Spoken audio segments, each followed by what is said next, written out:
Mati ni bukan boleh buat-buat kan? Mati tak boleh berlakon. Hang kaya macam mana pun dalam alam ni, bila nak mati, macam mana nak mati tak boleh beli. Tak boleh beli.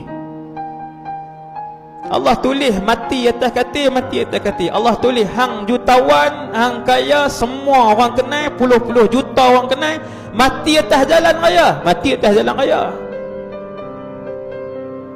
Maka keadaan mati ni siapa pilih? Allah.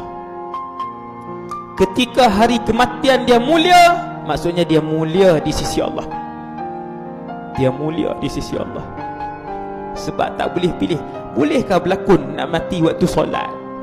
Dia ulama besar, contohlah dia duk takut kan, macam mana esok meninggal, esok malu kat orang kalau aku nak murid ramai, mati kalau tak elok.